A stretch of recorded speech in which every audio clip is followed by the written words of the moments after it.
Hey everyone, welcome back to the B-Movie Bunker. Continuing our 31 Days of Horror, we're looking at the 2016 film Hush, brought to us by Mike Flanagan. Mike Flanagan also did Absentia, which I absolutely loved, Oculus, which I mostly loved, and this one, which I wanted to love but can't. What we have is the story of Maddie. Maddie is played actually incredibly well by Kate Siegel. She is a deaf writer who is tormented by a guy shows up outside her home, and it's kind of that, girl trapped home invasion type film. The positives, as I said, Siegel I think is really good in this.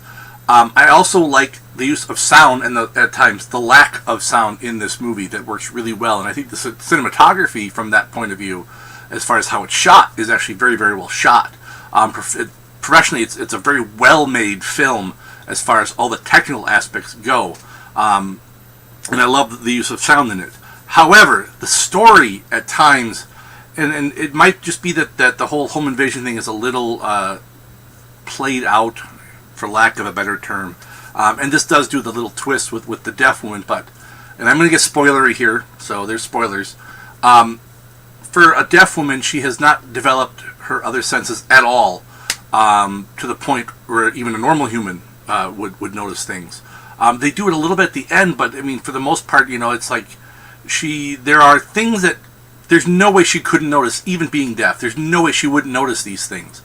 So that kind of threw me off the movie a little bit. It also uses the tired cliche of you have the bad guy who's practically indestructible, who will take wound after wound after wound after wound, and just shrugs them off, even though he's actually more beat up than the protagonist is.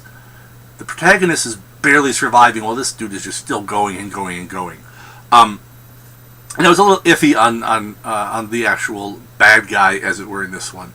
I don't mind the fact that there's really no motivation. I mean, you don't need a motivation in these types of movies. But scale of 1 to 10, it's kind of like a sensory deprivation tank. Everyone's heard of these. Many people have had curiosity about trying them. And then when you finally do, you're like, well, this isn't what I was expecting at all. It's interesting at times, but it's also a little weird, and it's kind of uncomfortable, and I kind of want it to be done. Like I said, this was... It may be me that I built it up too much because of how much I liked Flanagan's previous work. And like I said, this isn't a bad movie, but it's not a good movie either. It's kind of an average movie. It's got some good moments, but I think as a whole it kind of falls apart a bit under the weight of its own kind of absurdity at times. So that's all I've got for this one. Till next time, stay safe out there in the wasteland, folks.